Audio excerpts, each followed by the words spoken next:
Hi, everyone, and welcome back to the weekly MMA Cycles Market Update. Today is the 7th of August, 2024, and I'm Gianni DePocia, your host, and we are definitely in a Mercury retrograde market. We're in an intense time band of geocosmic activity, but we haven't even reached the main event yet, which is going to be the Jupiter-Saturn square on the 19th of August. So let me go ahead and share my screen here because you'll see that stocks are still up today, but they've begun to fade off their highs. Now, last weekend we had a square between Venus and Uranus, and then Venus moved into Virgo. And whenever Uranus is involved, you have to look for breaks of support and resistance. And we did break to the downside in many markets, not just stocks.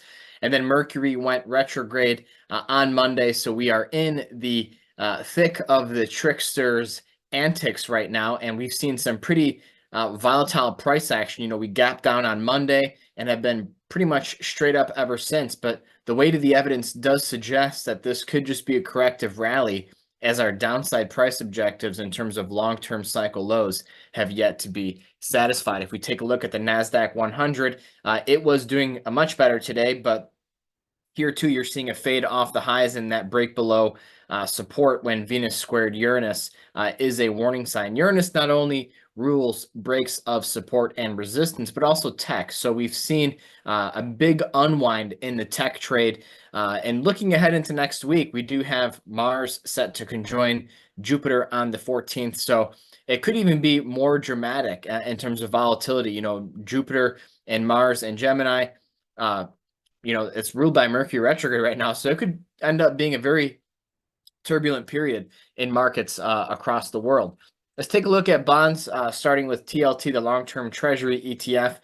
We may have formed an important high here and are coming down. We could see a corrective decline last a couple of weeks, but Jupiter square Saturn definitely has to do with the Fed set to lower rates in September. And now markets are pricing in a 50 basis point or a half a percentage rate cut at the September meeting. And long-term bonds have done very well in anticipation of this rate cut. So we're going to see short-term rates come down.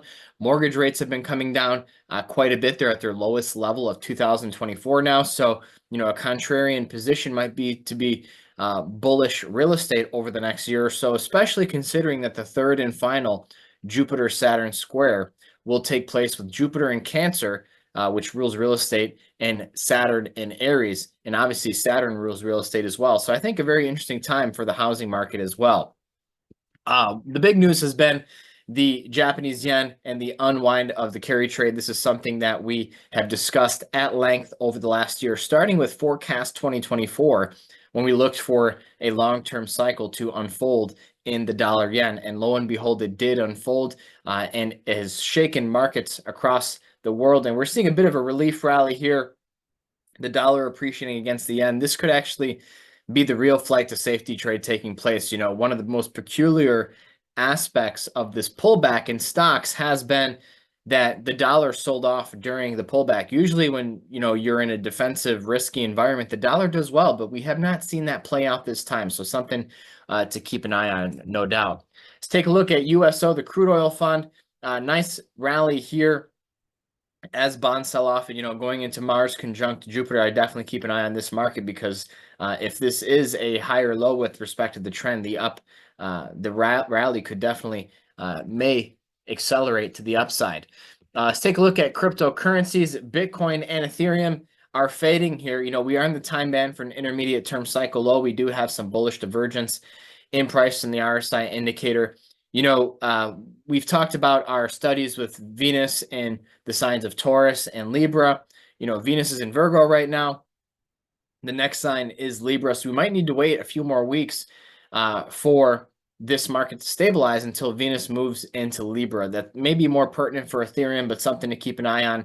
The decline may not be over, but we have satisfied the time and price decline requirements for an intermediate term low. But the fact that we have some bullish divergence here does give bulls some hope, but we need to see, at least prices get back above 62,000 to look better. And the prognosis is really not much better with Ethereum. We're already below yesterday's lows as this coin continues to struggle in this environment. Let's take a look at gold and silver. Gold was up nicely today, fading a little bit from its highs, still consolidating within a long-term uptrend. You take a look at silver here, it has dropped to a new low. Still some issues in this market here that need to be monitored closely. But overall, we know we've been looking at this time period that we're going into, the central time band of Jupiter square Saturn, as a major moment in markets. And I don't think we are disappointed with how this has unfolded so far. We've, trimmed most of our long positions in stocks, been short the NASDAQ. And so those have been rewarding for us so far. And we were even long the Japanese yen in the daily reports. That's been a really nice trade as well. So if you want to understand our methodology, especially when it comes to long-term cycles, I would strongly encourage you to check out our Lake Bled investment retreat in Slovenia. MMA is coming back to Europe between the 19th of September to the 22nd of September. But in the near term, we do have the monthly cycles report that is set to be released early next week. That is the flagship report that pretty much got Ray started over 40 years ago, where we will update our outlook on stocks, bonds, commodities, and currencies. And aside from that, I hope that you enjoyed this video. Please hit the like button and subscribe to the channel. We will have a lineup of guests coming up in the next couple of weeks, a bit of a preview of some of the speakers that we will have at our investment retreat. Next week, we're going to have Puyan on. I know he's a favorite of many of you, so we'll be able to get a little bit of insight from him as to what he thinks about markets. So that's all for now, everyone. Enjoy the rest of Mercury retrograde. We have a couple more weeks to go, but we will get through it, and the bull market will probably continue in stocks once this sell-off is complete. So that's all for now. See you next week. Thank you.